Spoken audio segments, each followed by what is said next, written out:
Welcome. Hi, I'm Dick Deming. I'm Medical Director of MercyOne Cancer Center and founder of Above and Beyond Cancer.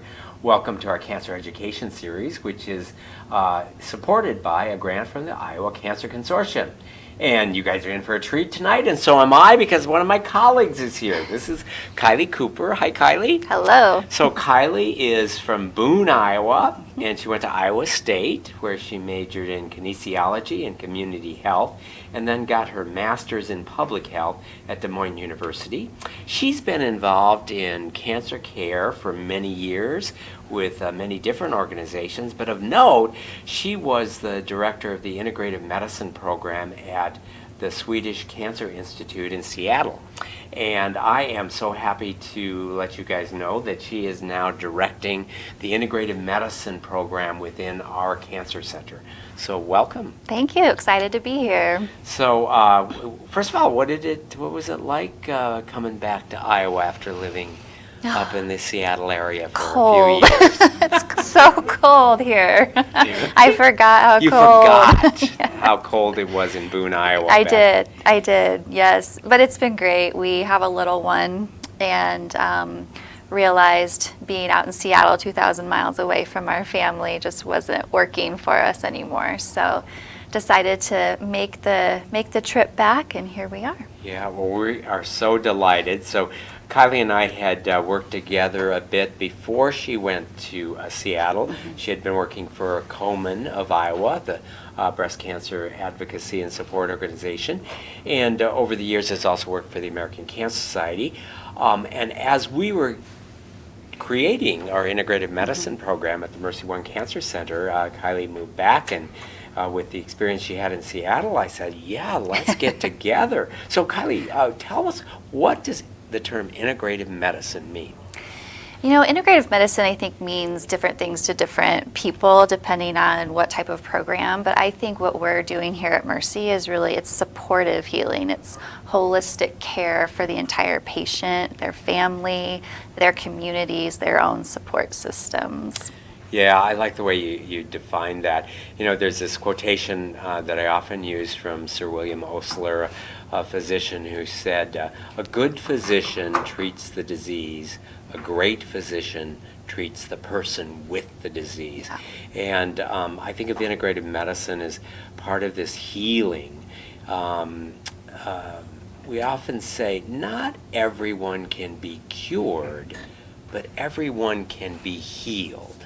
And integrative medicine is bringing into the cancer center, you can do integrative medicine with other diseases, but it's bringing into the cancer center modalities of care that are designed to help heal and improve the quality of life for patients and their families. Absolutely. And, you know, each service might not be for each person, and I think that's what's important about having an array and a suite of services, is that when you are the patient or the family, different things will speak to you. To have them available is just so wonderful. So we're going to talk about specific services. Just again, the term integrative medicine. Over the years, there have been different terms for these treatments that we do for patients that aren't designed to kill cancer cells, but are designed to help improve quality of life. And we'll get into some of them. They're including nutrition, acupuncture, massage therapy, chiropractic care, music therapy, art therapy. Some of the other terms that have been used over the years are alternative medicine or complementary medicine. We like the term integrative medicine because it's not either or. I mean, when you talk about alternative medicine, it makes you think that you either do this, or as an alternative you do that. Really it's both and. There's no reason in the world why we can't be doing integrative medicine techniques in addition to doing the standard way of treating cancer, which includes surgery and radiation and chemotherapy.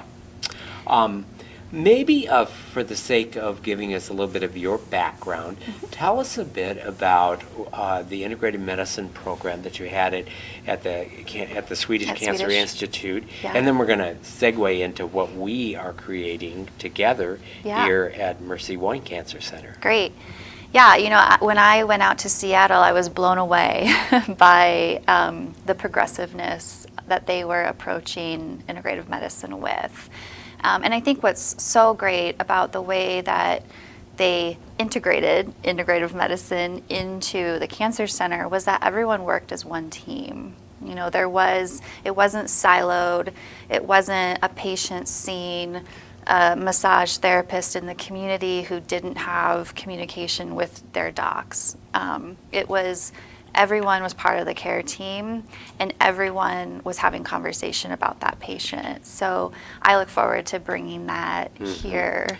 You're right, because much of what we're going to talk about exists in the community, but patients and their families sort of find it, Yeah. and then the services that they might get at other providers around the city doesn't ever become incorporated into the medical record, and they often don't have the advantage of all of the background medical information.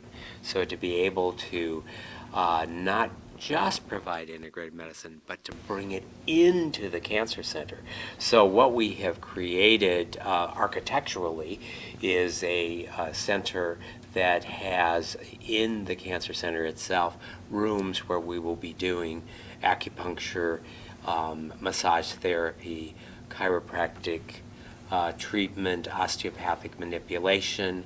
We'll be bringing in mental health counseling, other forms of touch therapy, as well as art therapy and music therapy, and a variety of meditative and stress reduction techniques into the cancer center, so that patients who are already comfortable in the cancer center, having gone through their cancer treatment, are likely, we think, to feel very comfortable partaking in these services there in the cancer center, and it'll all be part of our medical record. It's a one-stop shop. Yeah.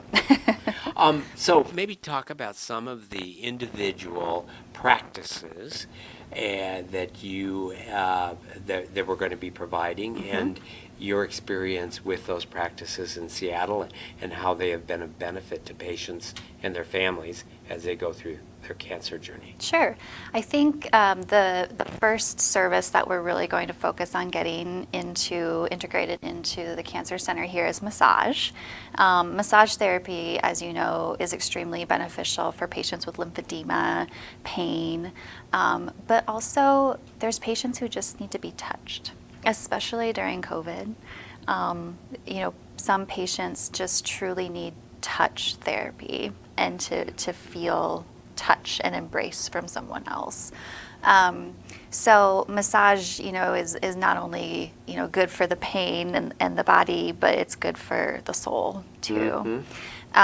So, out in Seattle, we ended up having a massage therapist on site every single day, 8 to 5, fully booked. And they did also have a practice out in the community, so patients could see them at either place, but the records and everything were shared between, so they were able to really, talk to the surgeon who can say, hey, this patient has XYZ going on, make sure that you're doing something for that. And I think it provides more comfort for the patient also, to know that their doctor is talking to a massage therapist about them.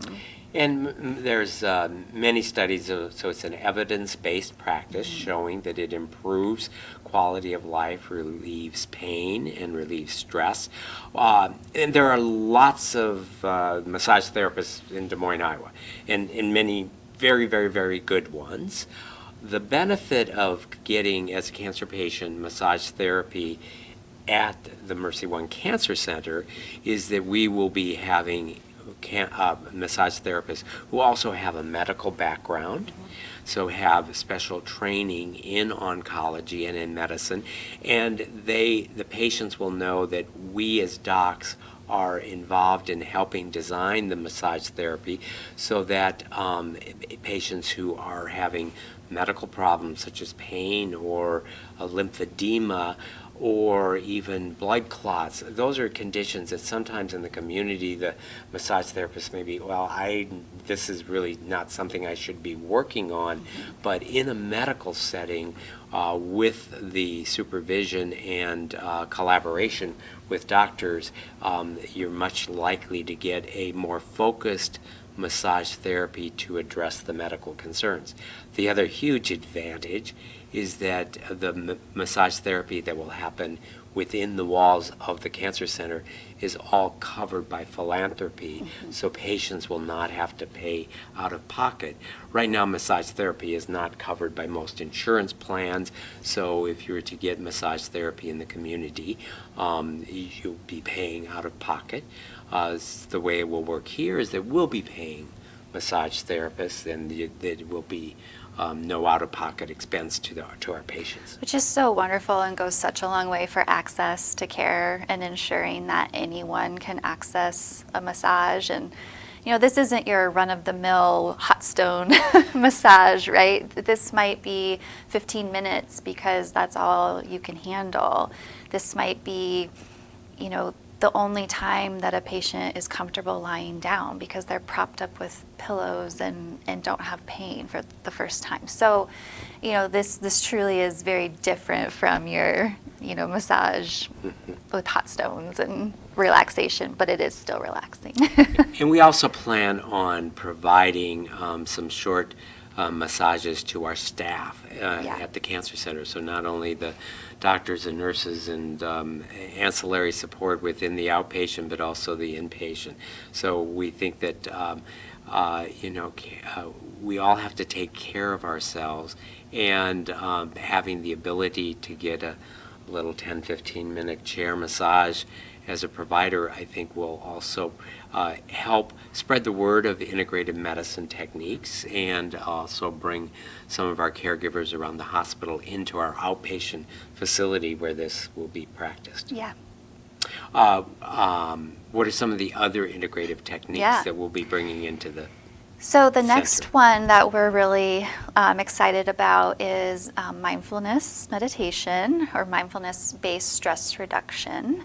And we have a lovely person in the community who does this, and so we're looking at bringing her in, and we're kind of exploring a new model with this idea, where she'll be really kind of more on demand, as needed, kind of like a social worker or a patient navigator or the nutritionist, kind of coming to the patient when they're in kind of that most needed hour, to help them decompress, you know, teach them some methods of dealing with stress through mindfulness, and giving them tips and tools to take home. We're also exploring having her do a community mindfulness group, potentially once a month, maybe twice a month, that would be open to any community members, cancer patients, their support systems and caregivers, and just really making this something that not only is there for cancer patients, but also for the community at Broad here in Des Moines, and just teaching this idea of mindfulness. And Allison Pete has been my guest and has talked about the evidence behind mindfulness-based stress reduction. It's really a type of meditation, if you will. When we use the word meditation, you often think of somebody, you know, in a lotus position, silent, sitting there for hours. Mindfulness-based stress reduction includes some of the techniques of meditation, but doesn't have all of the necessarily Eastern and religious connotations. And there's absolutely no doubt that practicing mindfulness-based techniques improves one's quality of life. In reducing stress, you also will have less pain and sleep better and be more engaged in your life. And so it's not just for cancer patients, it's for anyone. The more that we can all be present in the moment, the better our lives will be. But that is one of the techniques that has a lot of evidence verifying its benefit on your psychological health, but also your physical health. It can help lower blood pressure, improve your cognitive abilities, and improve sleep. Mm-hmm. Yep. Okay. So I'm also very excited because I have a love for pets. I'm meeting with a pet therapy. His name's Murphy tomorrow. And what is Murphy? He's a dog. Okay, Yeah. Murphy's a dog. Only dogs. Yes. So No ferrets or anything, just dogs. But Murphy, we're looking at having Murphy come to the Cancer Center. And I'm really excited about this because this was something I was never able to do in Seattle because they did transplants, allopathic transplants. Gotcha. So donor transplants Yes. with a huge risk and fear of infections, and so trying to be overabundance of caution and Yeah. not allowing animals in the center. Yeah. So we're going to allow animals, Yes. certified, trained Yes. animals, dogs. Dogs. And, again, there is plenty of evidence showing that interactions with a trained pet, most commonly dogs, and that's what we're going to do, has a huge impact on improving quality of life. So I'm hoping maybe we can even get to the point that we actually have our own dog. So I was chatting with the person who is in charge of the dog at ChildServe. So ChildServe here in Des Moines is a wonderful institution that takes care of children with severe disabilities. And they started off with a pet therapy dog that would visit. Now they actually have full-time employee that is the dog, and he is there all the time. He's going to live with you. And so we're not going to start off with that. No. We're going to utilize dogs that are certified pet, and they're trainers that are certified pet therapists, and bring them into the center. Yeah. But who knows? We'll maybe get to the point of Yeah. having our own. It's fun, yeah. I'm also really excited about music therapy and art therapy. These were new to me when I lived in Seattle. I had never even heard of such a thing, and that people were actually credentialed as counselors in art and music therapy. And I'm really proud of the music therapy program that I started out there, and it was, I think it takes the right person to be in that role. But just a lovely woman who spent time playing her harp and, meeting with the patients, having them develop lyrics to songs, working with them through noise and, banging a drum to release some aggression. But it really is amazing. And I think here in Des Moines we do have music therapists. So we are looking at bringing someone in and actually having one-on-one sessions with patients. But for now, we're wanting to start music as therapy. Mm-hmm. And do you want to talk more about that? Yeah. Yeah. So, in fact, you can go to our YouTube channel and listen to a conversation I had a few weeks ago with Bob Schleter, who is a musician. And the concept of music as therapy, any of the creative humanities can have therapeutic value. So, for example, writing, so journaling, poetry, music, art, all of those have the ability to provide healing and improvement in quality of life. And there's two components to those, I think. One is the creating of those, so it can be the creating of music, so it can be as simple as singing, getting together as a group and singing, and the joy and the delight and the healing that can come from that, or producing art or writing, so the creative process can be healing, but also the observing, so the listening of music, the watching of art, the listening to poetry, those can be healing. So art as therapy, or music as therapy, or poetry as therapy can include both the components of creating either individually or collectively, because then you get, if you're doing, let's say, a group art project, you also get the healing benefit of the collaborative nature of doing something. And, as I said, both the creating and also just the listening and contemplating of art or music or poetry or literature.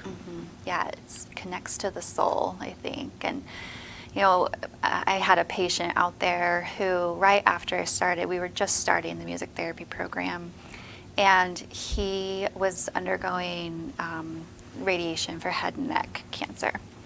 And I'll never forget meeting him because he just was so frail and just defeated. You know, he was kind of to the point he just didn't want to do this anymore.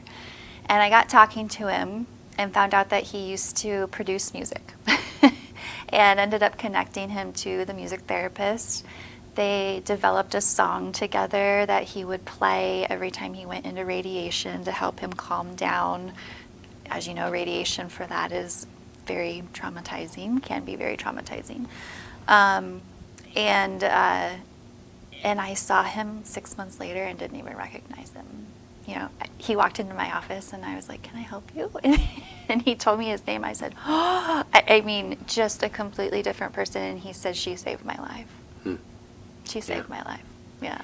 And we're going to have these types of interventions, you know, as we talk about music therapy, art therapy, we're also very interested in bringing the community into it. So some of it will be happening in our new space, but we also are interested in collaborating with the John Stoddard Cancer Center and doing some things in the community. And in fact, on February 5th, we're going to be sponsoring with John Stoddard Cancer Center and MercyOne Cancer Center and Above and Beyond Cancer, bringing a string quartet from New York City that has written and performs music that is healing. And in the afternoon, the concert will be that evening at Hoyt Sherman, which is just a beautiful, beautiful venue.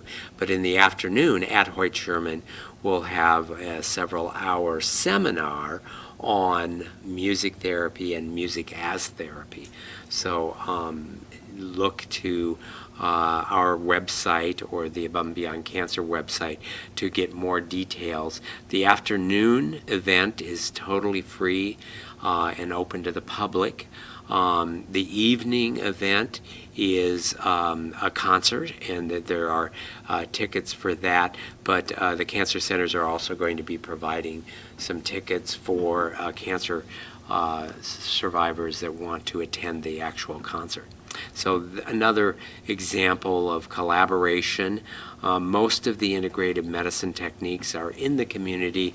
We're bringing some of them directly into the cancer center, but some of the events we'll be doing jointly in the cancer center and out in the community. Right. What are some of the other programs that? Other things that I was, overseeing were nutrition counseling, genetic counseling, physical rehabilitation, oncophysiatry. A lot of those services are things that Mercy has in-house. So I'm excited to really kind of dive deep into those and figure out, are we collaborating the best we can? Can we increase their oncology footprint maybe? Mm-hmm. And I know you've talked to some people about potentially even coming up into the space. And the services, again, integrative medicine can include nutrition, what's the right thing to eat, how does that help improve your quality of life and well-being.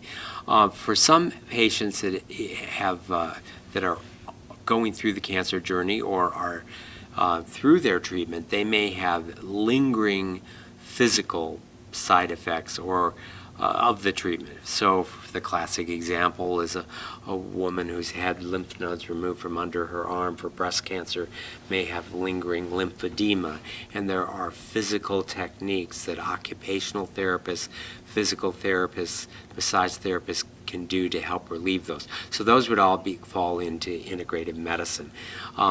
We will be bringing into the center not only the massage therapists, but also physical therapists, chiropractic physicians and osteopathic physicians that do manipulations.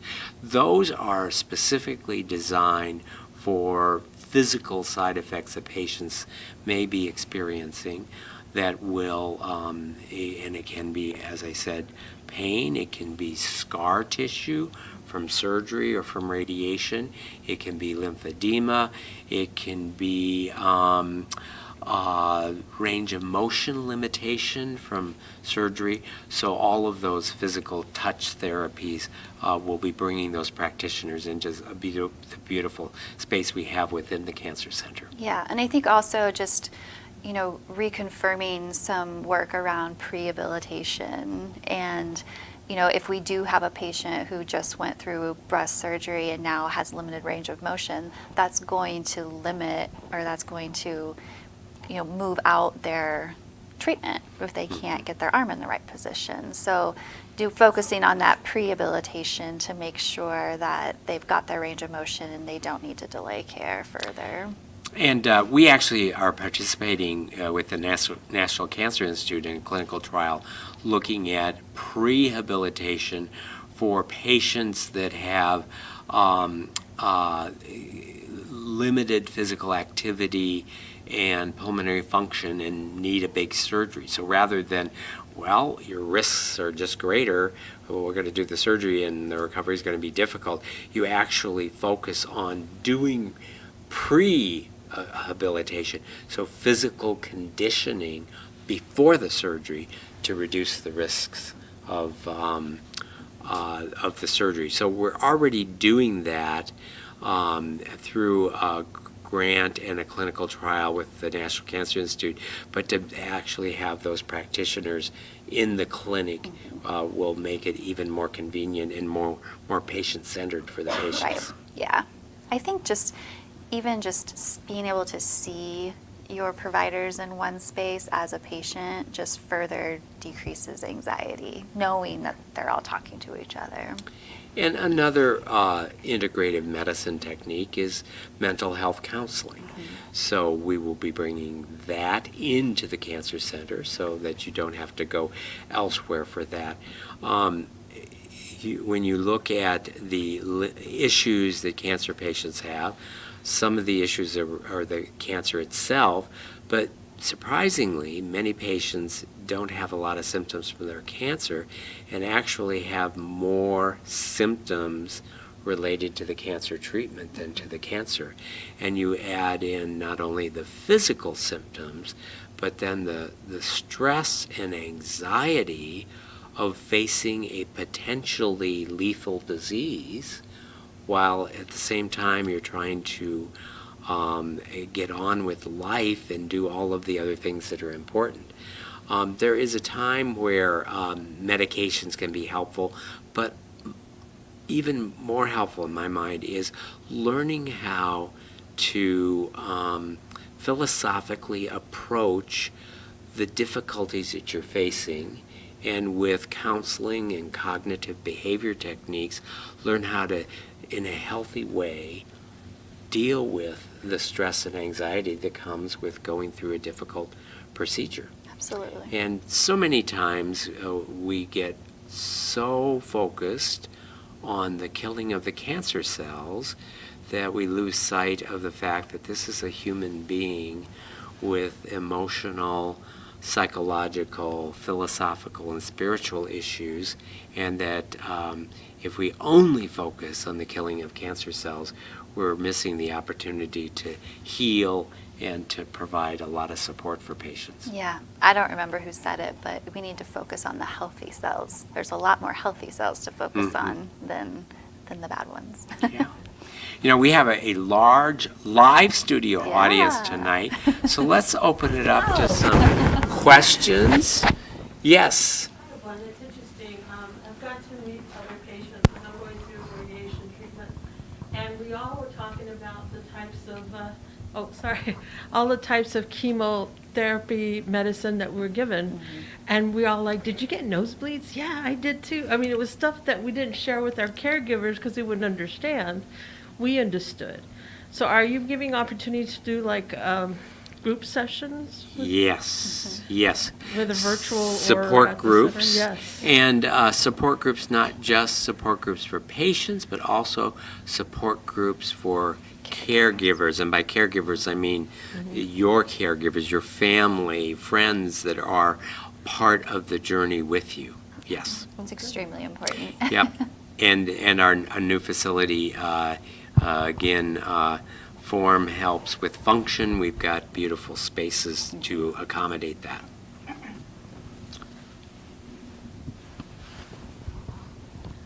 How would we handle exercise for cancer patients? Yeah, physical activity is huge.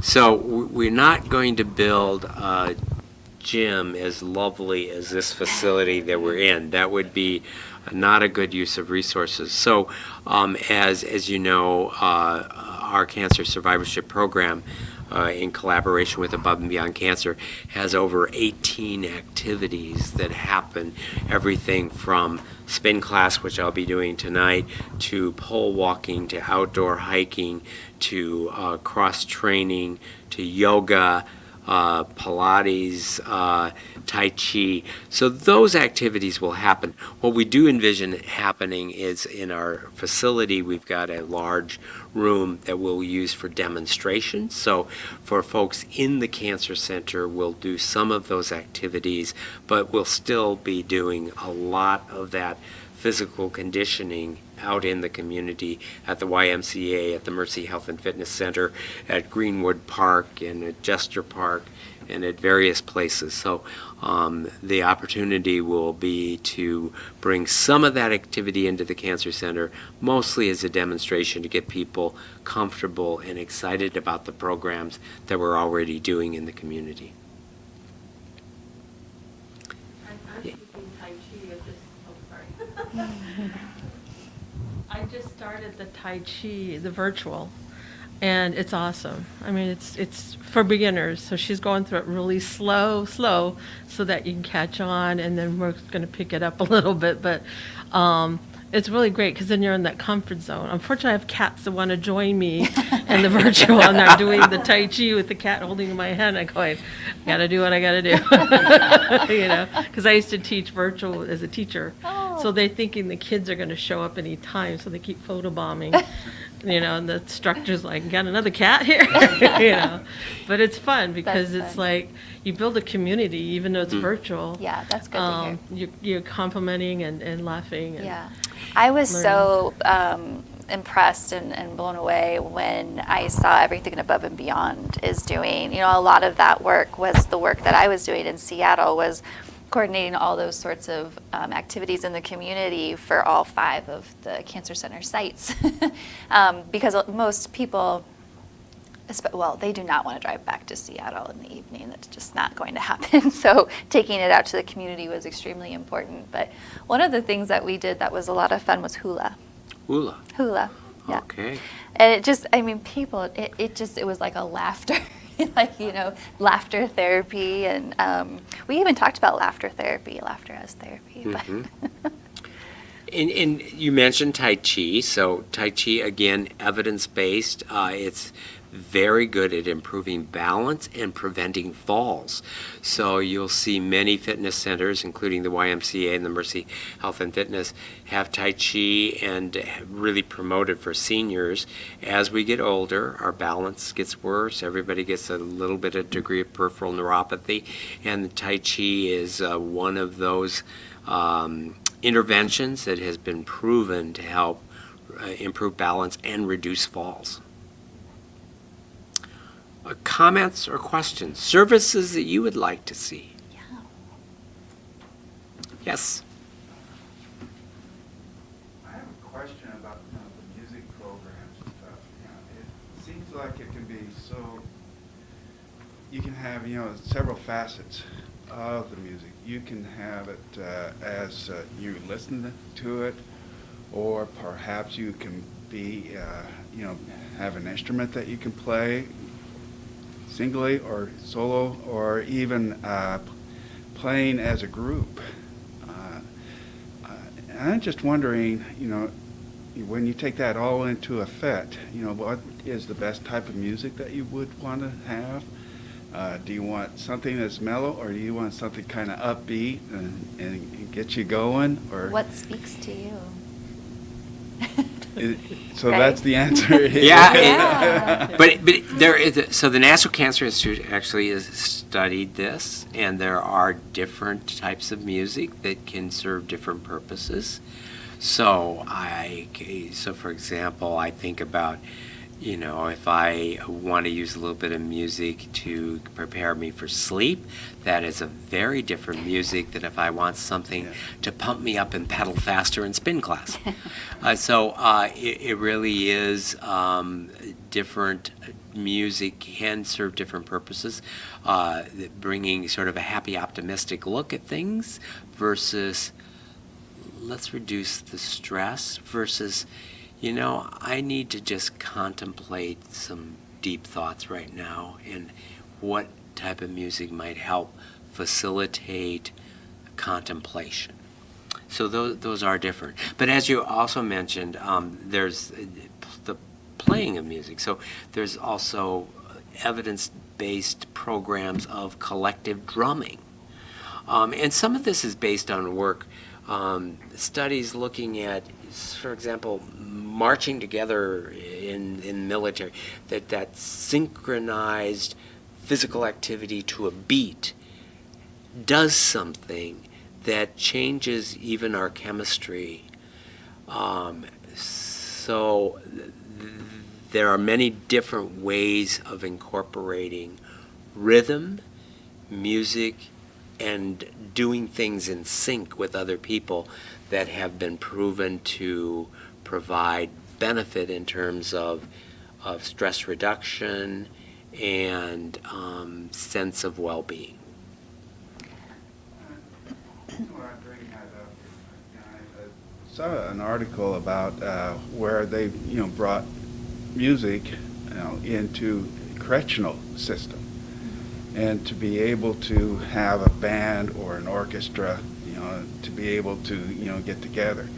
And then they're finding that this has really been beneficial as far as being able to do the correctional thing, to be able to get these people so that they can be back out in society. Is this something that you're seeing also? Is that this can really help in the patients? Let me answer that in an even bigger way. So at Creighton University School of Medicine, they've totally revamped the curriculum and brought humanities into the education of physicians. So the big picture is that a doctor taking care of a patient is a human being taking care of another human being. That is the essence of humanity.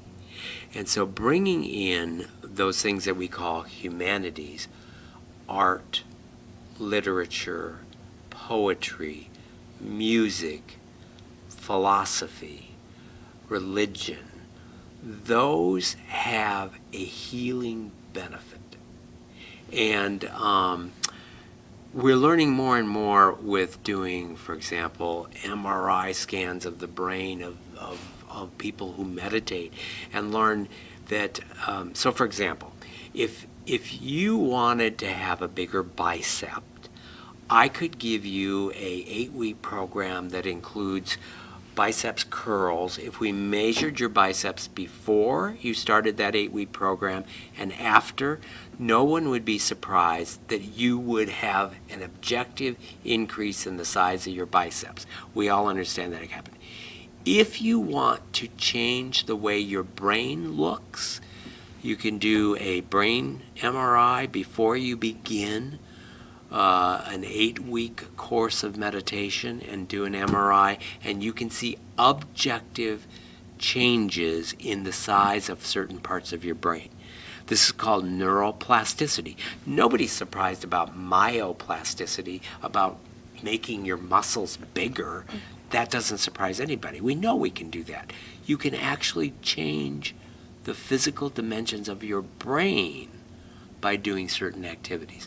And I just mentioned that because who would have thought that meditation might change the dimensions of my brain. And all of the humanity techniques, this idea that mind and body are separate, they're not separate.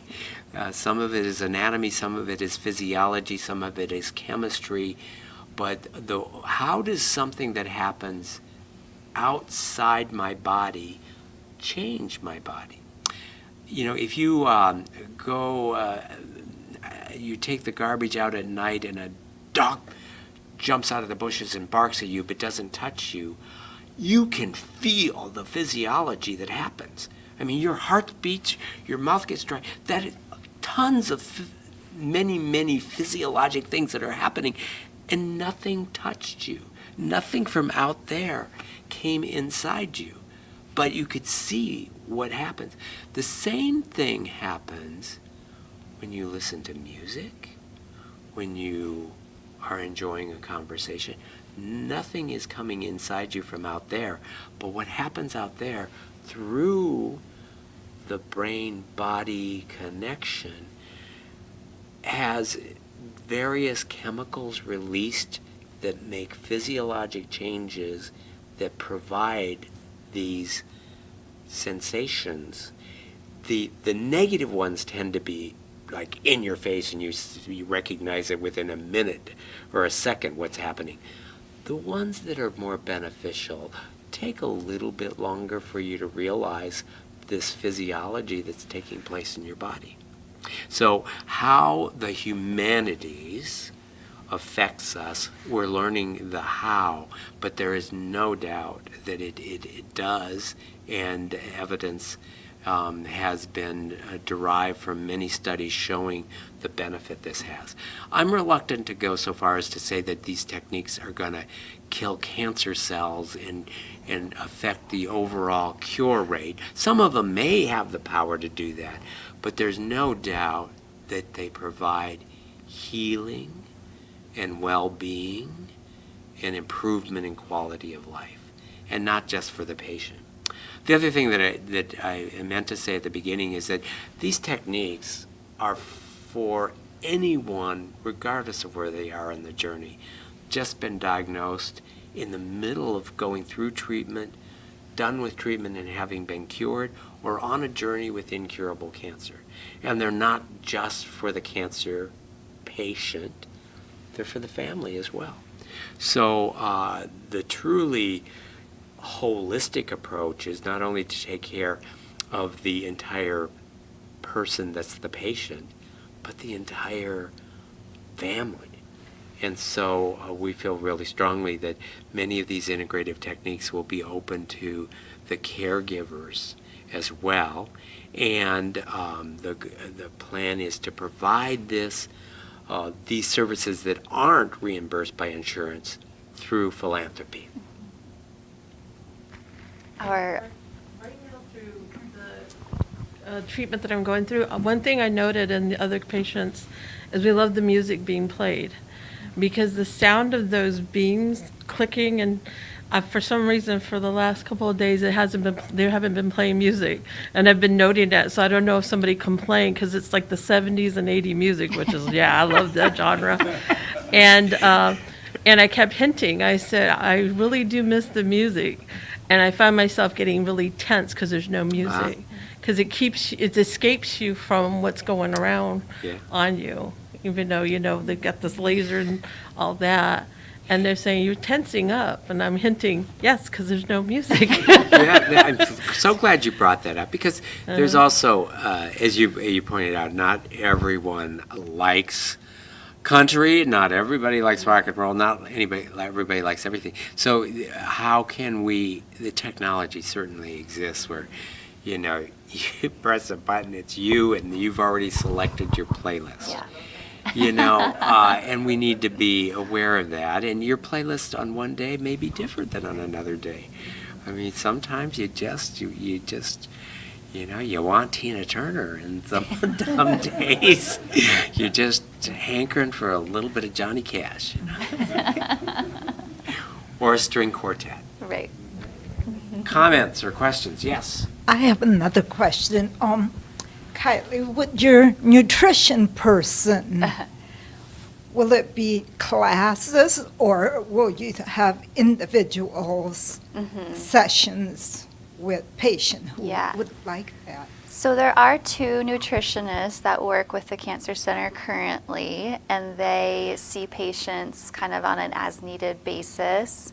They're able to help with things like I can't taste anything, I can't swallow, things like that. But absolutely, it's something that we've talked about to further, provide information out to the community is classes, maybe online demonstrations, maybe these are the ingredients you need. And cooking classes. Cooking classes. Right here at the Mercy Health and Fitness Center, we have this demonstration kitchen. So it will involve not only, what are the foods that are incorporated in a healthy diet, but hey, how about let's cook of some foods that include herbs that may be of benefit. So I'm a big believer, rather than going out and buying a bunch of things in capsules, herbs that have been ground and put in capsules for you to take like a pill, let's look at recipes that incorporate healthy herbs and foods into recipes and also have some fun and some fellowship that is healing in the process. So we do have the opportunity not just to do one-on-one counseling on what you should eat, but let's do some collective team building, supportive activities that actually create recipes and create some food to actually consume. Other questions or comments? We were talking earlier about the humanities and the various different arts and types of modalities, right? And it reminded me that, I'm excited about not only getting these programs, up and going with you, but also, seeing how they evolve and what's needed next. One of the things that we ended up developing out there was an art therapy program for children. And it was, a 6-week in the evening course that kids who had parents going through treatment would come to, and they would explore their feelings through art with the art therapist. So there's just so many different avenues to kind of go down and figure out, what is the need here. And I'm excited to figure out what that need is. And as we're creating all of the programs, we also have a patient advisory council. So if any of you would like to serve on that, we want to get feedback. We want to develop programs that are relevant and meaningful. And we will be growing and expanding as, the opportunity comes along. So I want to thank you all for being here tonight. Thanks for being part of this, and please help us as we create something that will help improve your health and well-being. Thanks everyone for joining us tonight. Please come and join again next week. If you know someone who would benefit from hearing us, this has been recorded tonight and will be a video podcast that you can find by going to the MercyOne Cancer Center website or the Above and Beyond Cancer YouTube channel. We hope to see you next week. Thanks everybody.